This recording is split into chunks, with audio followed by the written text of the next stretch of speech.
Hey there folks, Wrel here. Today we'll be taking a look at the CME, which is an assault rifle for the Vanu sovereignty available to the combat medic class. We'll break down the statistics, compare it to available alternatives, and offer up some advice on how to use it effectively. The aim of this video is that at the end of it all, you'll be able to decide whether or not this weapon will fit your personal playstyle.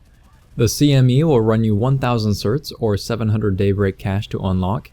It's an accurate, moderate rate of fire weapon with the best assault rifle bullet velocity in the game, suitable for dropping targets over longer than average distances. Toward the end of this breakdown, I am going to be listing the stats side by side with the NS11A because the two weapons are very similar. Honestly, if you want the too long didn't watch right out of the way up front, the NS11A is the better weapon, let alone the better buy between the two. If you're interested in finding out why that is, feel free to stick around for the rest of the video. The CME deals 143 damage up to 10 meters and then drops off to 125 at 65 meters. With that damage model, you're looking at 7 shots to kill up to 10 meters and 8 shots to kill anywhere beyond that. With headshots, that's 4 shots to kill at any range. The CME fires at 652 rounds per minute or 10.87 rounds per second, and if you're looking at a purely theoretical time to kill, meaning that all shots land on the chest, bullet travel is instant, and your target isn't running nanoweave, you'd end up with a 0.55 second time to kill within 10 meters and a 0.64 second time to kill anywhere beyond that, or a 0.28 second time to kill with all 4 headshots. By most comparisons, this is a mid-range time to kill. It's not the slowest you'll find, but it's definitely not the fastest. The CME has 30 rounds per magazine with 180 in reserve, and if you're anything like me, you're going to find yourself blowing through a lot of ammo very often. Since this weapon is capable of landing hits further out than other assault rifles, I tend to spend more ammo than I should trying to take those sorts of targets down. And this is something that I consider a bad habit. It's not really something that I suggest you do, because despite the high bullet velocity and the controllable recoil, which we'll talk about in just a bit, targets further away are always harder to hit repeatedly at longer range. That's just the heart of it, and that's why slower rate of fire but higher damage weapons are more useful over longer distances. With the lower damage per bullet, you will end up getting hit markers, but won't be getting as many kills on targets that are actively trying to avoid death. The CME's reload speed is 2 seconds short and 2.34 seconds long. This is the same short reload as the NS11A with a very slightly shorter long reload than it as well. However, the NS11A also has more room to avoid hitting its long reload thanks to the extra 5 rounds per magazine. The CME has a projectile velocity of 670 meters per second. This is the fastest assault rifle projectile velocity in the game. The weapon also has access to high velocity ammo, but it will only bump up your projectile velocity by 2 meters. 2 meters per second, that is so impossibly small that you're never going to notice the difference.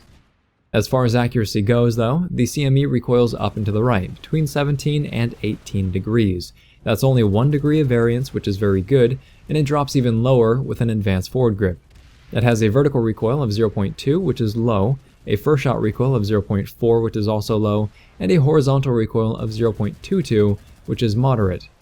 In parentheses, I've listed the numbers with both an advanced forward grip and a compensator attached, and as you can see, it does change the weapon a fair amount. I personally wouldn't run this weapon without the advanced forward grip, which is going to cost you 200 certifications. The compensator you can live without, but I do find it more useful equipped than not equipped, especially as the hipfire isn't worth using anyway. Put these traits together and you'll find that the CME has very controllable recoil, provided you learn how to compensate for the right side pull. When it comes to Kona Fire, aiming down sights while standing is 0.1, and that's average. Moving while aiming down sights is 0.25, which is a little bit better than average, and your bloom is 0.05. While firing from the hip, you have an average moving Kona Fire of 2.5, which isn't great, and your bloom is 0.1. None of these traits are remarkable, save for the 0.25 moving ADS Kona Fire, which is best in class for non-burst assault rifles. But even then, it does share space with the default Pulsar, the NS11A, and a handful of other weapons. So overall, the aim down sights Kona Fire is good. The hip fire Kona Fire, though, is something that you shouldn't trust or use if you can help it. The problem with the CME is really that there are just better options available. The NS-11A, for example, is a very similar weapon with a few distinct advantages over the CME. So here's a look at the stats side by side. The numbers in parentheses for the CME are when you have an advanced forward grip and a compensator attached, and the numbers in parentheses for the NS-11A are for when you have a forward grip, just a regular forward grip, a compensator, and soft point ammo attached. I left out the stats that were the same, but as you may be able to tell here, the CME is all in all more accurate while aiming down sights, thanks to the recoil spread, the projectile speed. The problem is that once you leave mid-range, accuracy matters a lot less than damage per magazine and damage per bullet, because when enemies start to move around and avoid your shots, you are going to miss. That's just the way things work. At mid-range, even running at baseline, no attachments, the NS-11A is accurate enough, and has a bigger magazine and has 0.75 times ADS movement speed, which is huge, and it has a better hipfire, and it has benefits of being an NS weapon in general, like the audio signature, like the neutral colored tracers, and the biggest benefit is the fact that it's common pool, meaning that if you buy it with Daybreak cash, you can use it on all of your characters. If you want a full review on the NS-11A, we have reviewed it in the past, so feel free to take a look. But keep in mind, I don't think the CME is a bad weapon, but I do think that it needs to stand out more from the company that it keeps. Despite the stats pointing it toward longer range viability, the CME is more suited for mid-range, which instantly puts it in contention with most assault rifles that you have access to. That being said, let's share the attachment options and then we'll go into some tips for making the most out of the weapon. The CME has access to scopes 1x through 6x, including IR/NV. It has access to a compensator or a suppressor. It can equip a laser sight, an advanced laser sight, or a dark light, and it also has access to high velocity ammo. I've tried a few different scopes on the CME, but I do default to the 1x reflex as it has always felt the most viable. These stats really should point you to the reasonability of using upper range optics, but I tend to do very, very poorly when I run anything higher than a 1x reflex. I'm not sure why that is exactly, but it likely has something to do with the recoil pattern versus my sensitivity settings. And this is coming from a guy who will run a 2x reflex on a fair amount of weapons without too many issues. The compensator is worth using on this weapon because the hipfire is already unreliable, so it is best to just stay away from using it in general. If you want some hipfire viability, then you can run a laser and forsake the compensator, but I don't personally think that's the best route to take for this weapon. I don't view the compensator as necessary, but the recoil reduction is nice, albeit at cost to your detection range. Equipping a suppressor is going to chop 40% off of your projectile velocity, and given that the main selling point of the weapon does seem to be its projectile velocity, the trade-off doesn't feel worthwhile. 40% off of your 670 velocity is 402, which isn't horrible and is more than reasonable at the ranges at which suppressors are actually useful, but the weapon doesn't deal well with close quarters in general, so I can't recommend the attachment. You should, however, absolutely attach an advanced forward grip. It mitigates a lot of the downsides that are caused by the horizontal shake and the biased recoil. It will increase your equip time to 0.75 seconds opposed to the standard 0.65 seconds, but rarely will you notice that downside in actual play. Destroyed. A laser sight would be more viable if the weapon had better hipfire, but given how good the advanced forward grip is on the weapon, you lose out on a lot if you do try to go down that path of versatility, opposed to just focusing on the weapon's intended strength. High velocity ammo is something you should not equip on this weapon. You only get 2 additional meters per second worth of velocity, and the damage increase is insignificant because you only have 2 tiers of falloff and an 18 damage spread between those 2 points. Running a suppressor, you might think that high velocity ammo would help you compensate for that, but it really doesn't.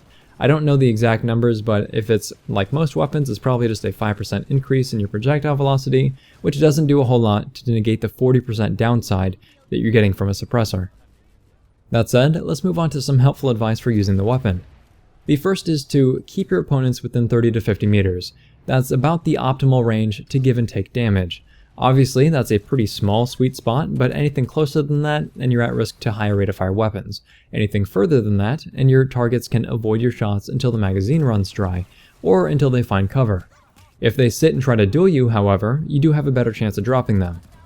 I know I say this a lot to the point where it probably should be unnecessary to hear nowadays, but do try to go for headshots. With the CME, you can either start from the head or the neck, depending on the range, and then you drag down and to the left with your mouse. Try to keep your bursts somewhere between 6 and 12 shots, and you'll up your killing potential. Another way to try to look at this weapon is not for its killing potential, but instead as a support option. The high projectile velocity means that you will be able to land hits pretty easily, even at longer than average distances. So if you are playing tight with a squad, or if you're trying to defend a tower, laying down damage on a target can be pretty useful, even if it doesn't mean picking up a kill. The last bit of advice here is that between the lower rate of fire and the poor hip fire, this weapon is not great for close range, and because of that, it's a good idea to pair it with a capable close range sidearm. I prefer the underboss or the commissioner, but the spiker is a good option as well. Overall, the CME is an aim down sights weapon capable of landing shots on targets from a distance, but the 143 damage model and the lower rate of fire means less kills against targets that aren't trying to actively duel you. Headshots are easy to achieve, but weapons with better damage output will likely roll over you in many situations. If you want the same style of weapon, but more versatility and more survivability, at the cost of a slight accuracy drop, then you go for the NS11A. The statistics are close to one another at a glance, but the 11A wins out as the better weapon all around. If this video has been interesting, helpful, or entertaining, please feel free to like, subscribe, tell your friends about the channel, and I'm interested in hearing what you think about the CME, especially in comparison to the other weapons. Let me know in the comment section down below. Thanks very much, folks. Wrel signing off.